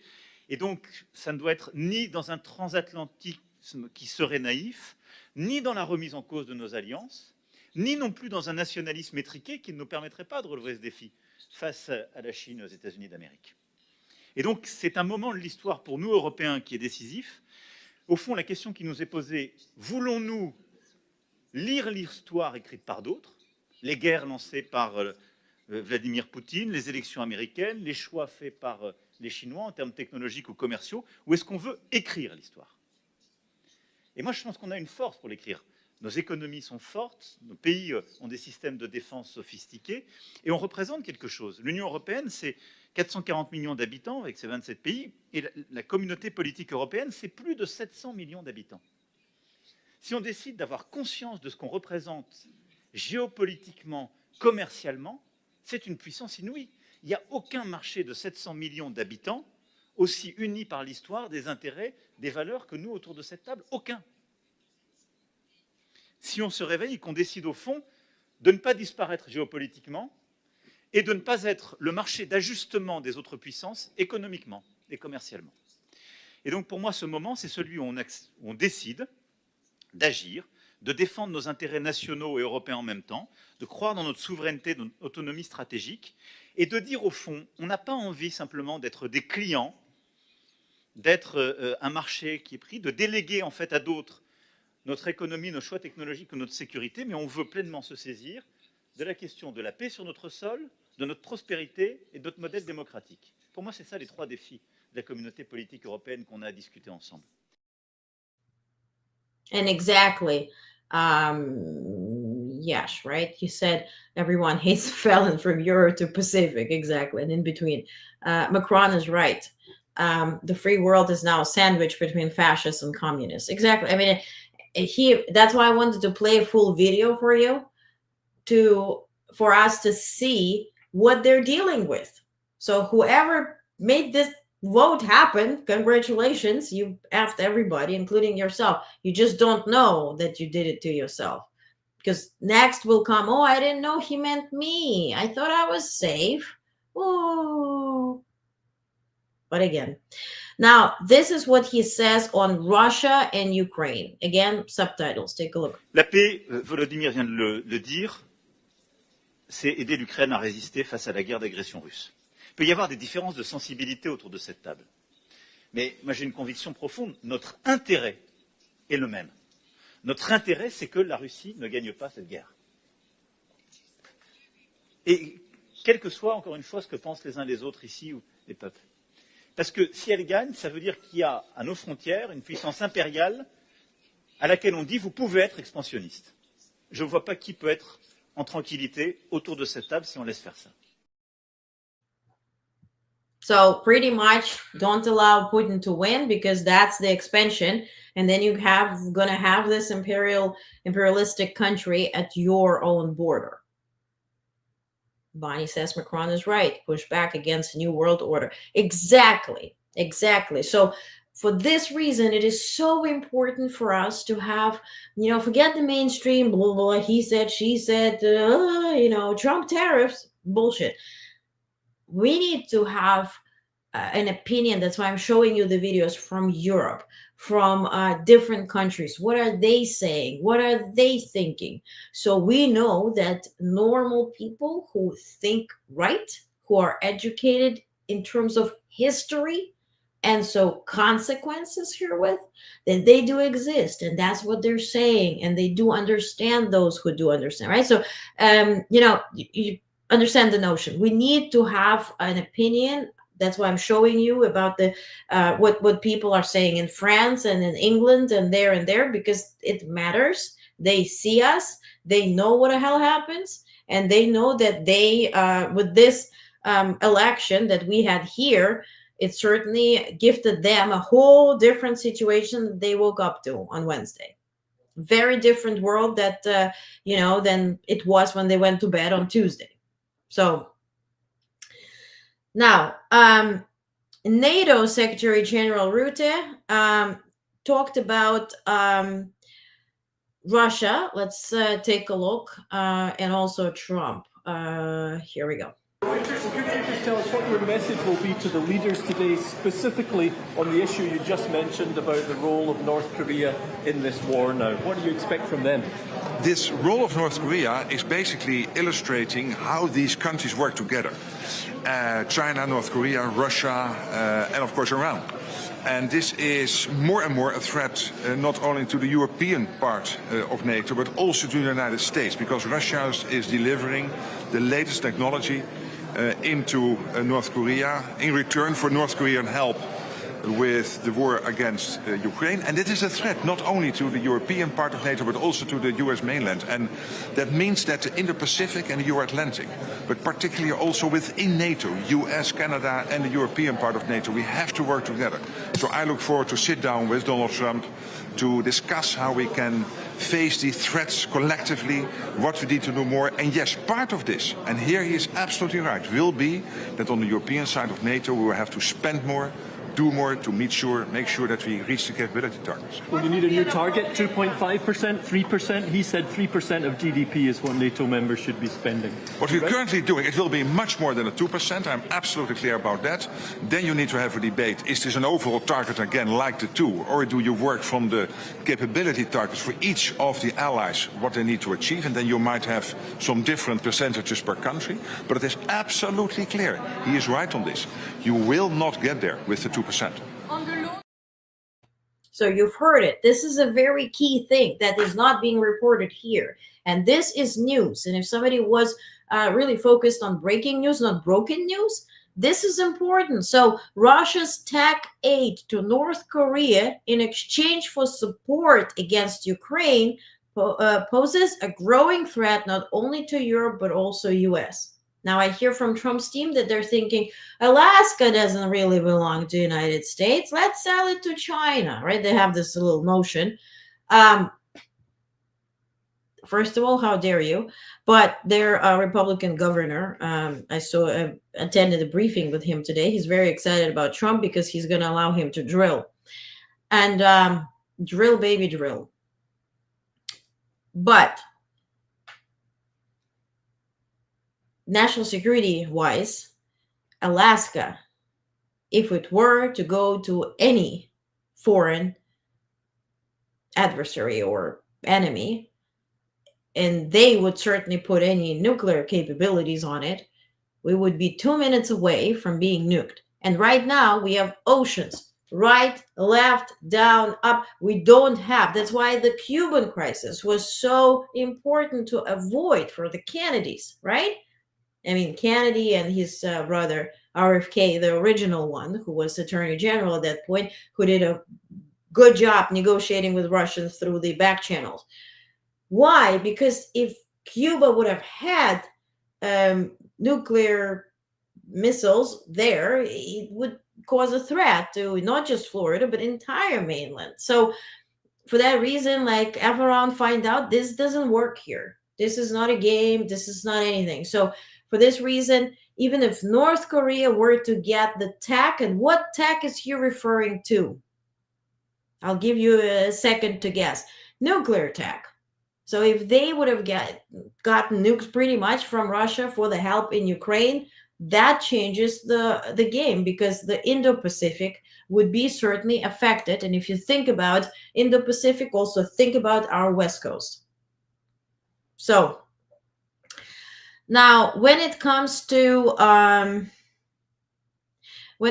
Pentagon, they had a briefing today. They're all fully focused on giving up the lead to the incoming administration. Take a look. What we've said pretty publicly from the podium is that we know North Korean soldiers are moving into the Kursk Oblast within Russia, and likely going to be engaged in combat. Preemptive strikes within the Kursk Oblast. I mean, the Ukrainians are operating within Kursk. They're holding that their lines, but we fully expect that DPRK soldiers could be engaged in combat, and if they are legitimate targets. So we've been pretty public about that. I see that you guys are from Alaska. I don't want to show because I don't want to highlight names from where, but of course, and this is just it's same thing as what we're gonna talk about. Gifting Florida to somebody just because there's water in between, and I'm talking in Trump terms. See, water in between. It doesn't mean it's not we. Same thing. Puerto Rico, same. There's water in between. Doesn't mean it's not ours and not humans, and And I'm telling you, just like the level of briefing and the level of English language, very interesting to hear. It's like, a fifth grader tried to explain you about world politics and what he wants for dinner, mixed type of thing. So anyway, it's interesting to report on that. It's very time consuming. That's what I learned, because you have to really research every single word, and I'm not delivering to you half of the BS that I heard, because it's just BS. It's a Sharpie mark away on the map. Exactly. My mom didn't go to boarding schools for fun. Yeah, that's not even funny issue. That's not even, yeah. So Zelensky and NATO Secretary General discussed North Korean involvement in strengthening Ukraine's defense. So in Budapest, the event that I just told you about, Zelensky spoke with Rutte, whom you just heard, to provide an update on the ongoing battlefield situation in Ukraine. Zelensky highlighted the troubling involvement of North Korean troops in Russia's aggression against Ukraine, stressing the need for a stronger Western response to this new development. The discussion also focused on the implementation of key NATO summit decisions, particularly strengthening Ukraine air defense and boosting local production of ammunition, drones, and long-range capabilities. Zelensky emphasized the urgent need for authorization for long-range weapons against military targets on Russian territory to counter the ongoing threat. And so this was a question that was, did I just play you this clip? Yeah. Anyway, it was raised today in Pentagon, and they said, well, they kind of tricked it. They mentioned they played like they didn't understand the question about long-range missiles. They said, well, but if North Koreans are crossing over into Ukraine, they are legitimate military targets. Which, yeah, they are, but it has nothing to do with long range. You want to prevent an attack rather than knock somebody out who came in to kill you, right, on your land, which is very different. Now, in terms of Germany and that vote, right? So Germany's political landscape is in turmoil after Chancellor Scholz, his coalition government collapsed, with Friedrich Merz, leader of Christian Democratic Union, pushing for an immediate vote of confidence. So Merz rejected Scholz's proposed January vote, urging for quicker resolution, potentially leading to snap elections in late January. The collapse follows a bitter fiscal dispute with the liberal Free Democrats, FDP, and although Scholz is open to talks with Merz, the CDU, that's the Christian Democratic Union, and its Bavarian sister party, the Christian Social Union, are pressing for faster transition. The far-right, this here, that's important. The far-right Alternative for Deutschland, AfD, is also calling for elections, while Germany faces growing political instability amid Europe's broader uncertainties. Despite concerns about rising political extremes, analysts suggest a stabilizing majority may resist radical shifts. So altogether, about 35%, and they're very split there among those parties here, FDP, CDU, CSU, and then AfD, that's the Nazi people. They literally have the gestures, and they have the attire, and it looks like, like a bad type of carnival. So they are around 35%. So if they were, the election's supposed to be in September, I think like 24th or 25th of September 2025. If they push for re-election in January, and God forbid the Nazi fascist party wins, then with Trump here and the fascists in Germany, think about Ukraine and just think about the next. But yeah, that's why Macron is freaking out. Now, resigned German finance minister, that's who caused this entire turmoil, said that Scholz fired him over a proposal to send Taurus missiles to Ukraine. So according to him, Scholz has ordered the provision of $3 billion in financial assistance to Ukraine. However, Lindner explained that this was not feasible due to Germany's difficult financial situation. Instead, he proposed sending Taurus missiles, that's the long-range missile, as Ukraine urgently needs them. Scholz consistently refused and subsequently fired Lindner. So that's about Germany. Nazis can force a vote. Yeah, I mean, the coalition fell apart, so they have no financial minister. They're in very much recession, in the depression recession. Everything gets more expensive. They have no money. So yeah, fascists are growing everywhere. Germany, Britain, entire world is turning into hell. Yeah, and that's very Russian, has very Russian stunk to it.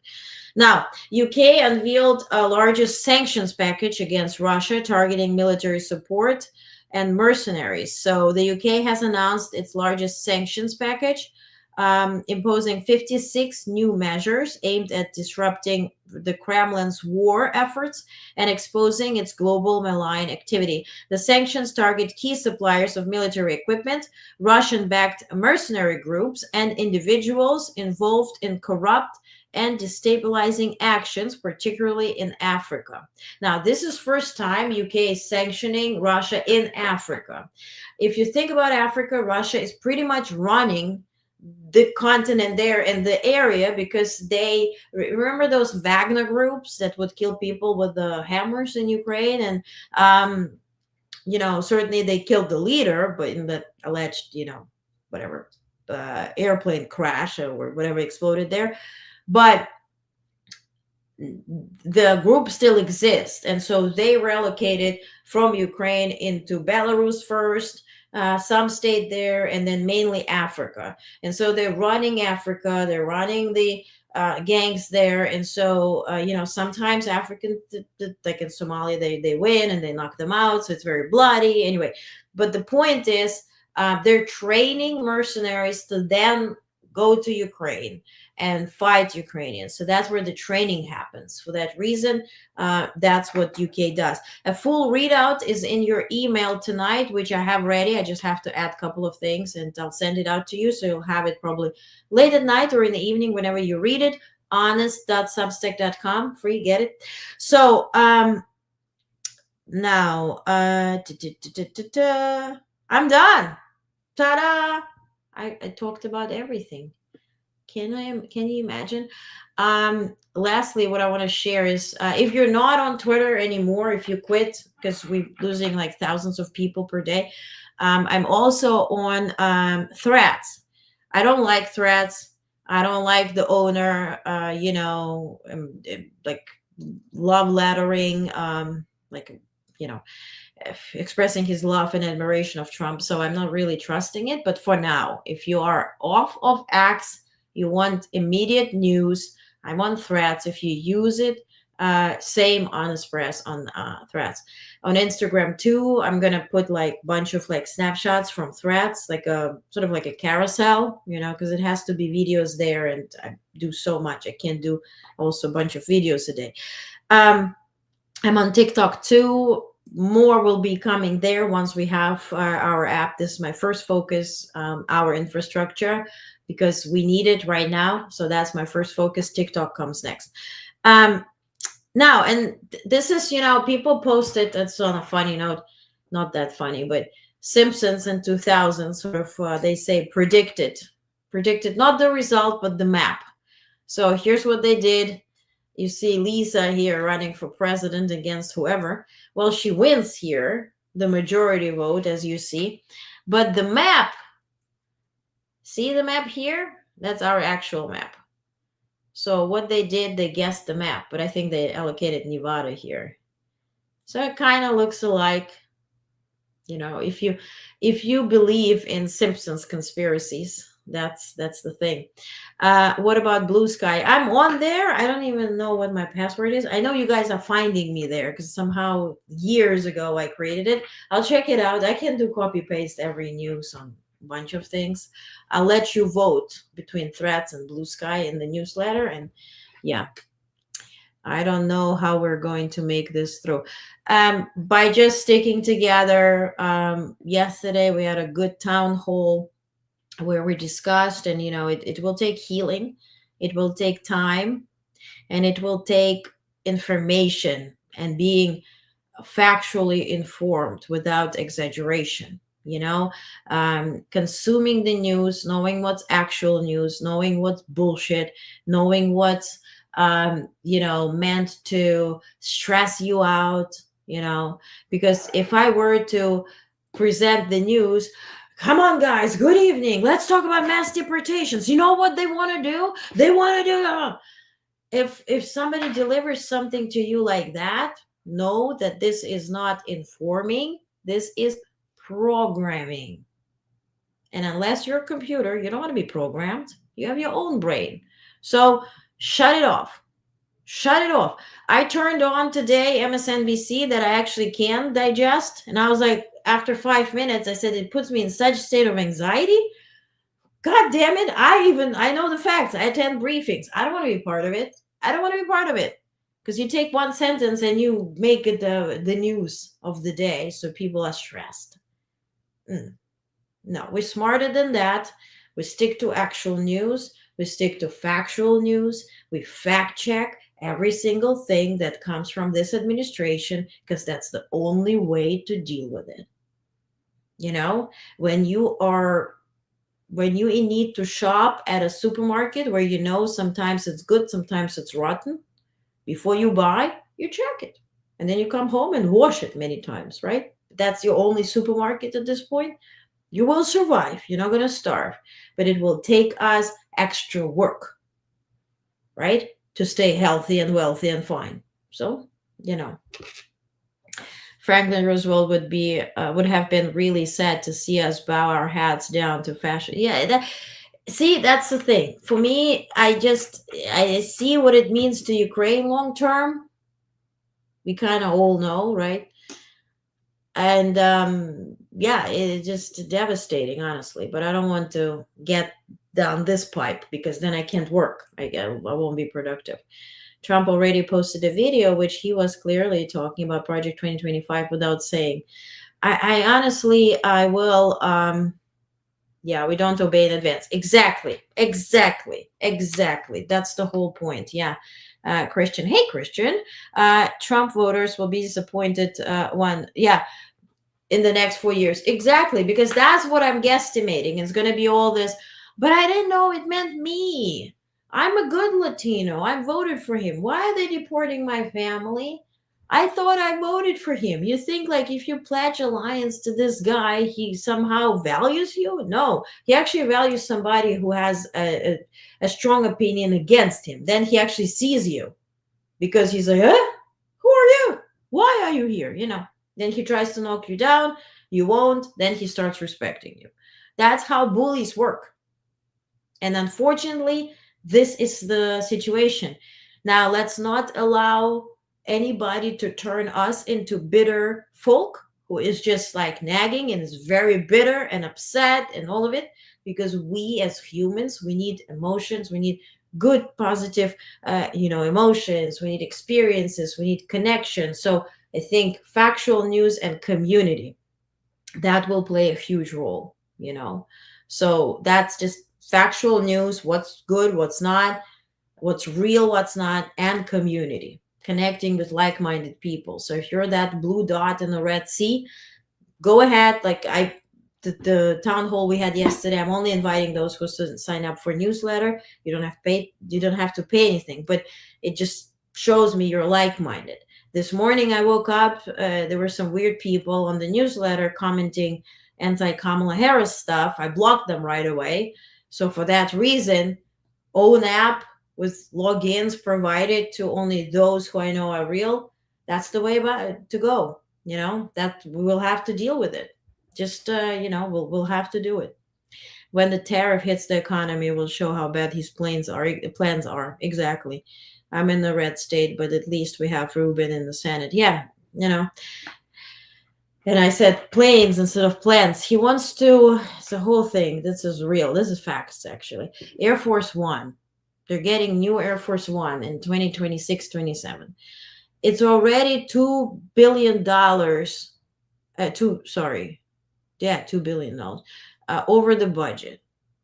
And now Trump wants to, because if you think about Air Force One, it's white and blue. He wants to color it in dark blue with red and a little bit of white, sort of like same as Trump Force, whatever those planes, the Epstein planes that he bought on an auction. So he wants to do a replica. And Boeing, because it's Boeing 747, 800. I think 800.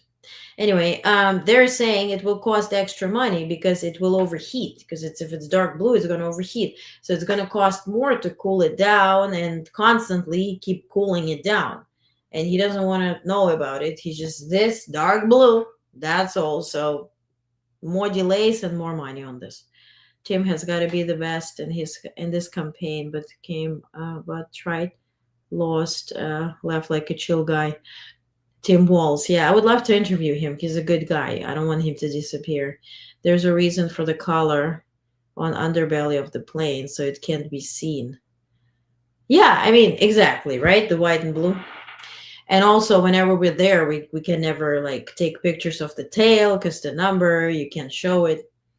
But this, if you deal with the one thing is if somebody is uninformed.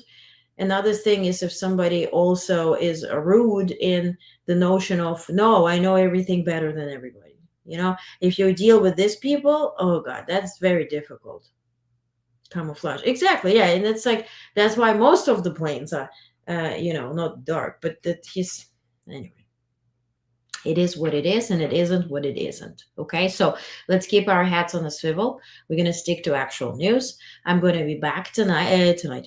Well, it's already tonight. Yes, 12:01 here Eastern. So I'm going to be back tonight, Friday, with actual news. We're going to review it. What I will, this really my personal ask. I will not be featuring a lot of Trump voice clips or videos. It puts me in some type of way condition. Maybe I will get over it, but for now I will read out whatever he says. If really it has to be shown, yes, but I'm really sick of after the campaign and all of it, like the dancing and the hands and the voice. I need a break from this. So tonight is tomorrow. Exactly. If Trump wants his Air Force One plane to look like the one he has now, he should just keep the Trump plane. Yeah, exactly. But he wants a new one. So, and it's just in the Air Force One is nice, but it's modest. And so he wants to put the T's everywhere and all. Yeah, anyway. It's not my problem, not my circus, not my monkeys. Thanks. I can't listen to him either. Yeah, I don't want to have the voice and the appearance, and I don't want to do it. Let's heal first, and then so I'll read it out. Okay, so thank you for joining me. Have a good night, have a peaceful night, have a peaceful day tomorrow. We're gonna make it, we're gonna resist, we'll be fine. Together we stand, we'll be good. I have my pearls out, my grandma's pearls. I was like, this is for Kamala Harris. Anyway, so we'll be fine. Okay, stick together, think positive, test negative, everything is good. Okay, we'll be fine. We'll be fine. No more crying. We'll be fine. Okay? All right. Have a good night. And we'll be doing fine. Thank you. Good night, all. Good night. Thank you for tuning in. Thank you. Yes. And I need you guys. So it's mutual. Thank you, Bonnie. Thank you. Okay. It's our thank you moment. Have a good night.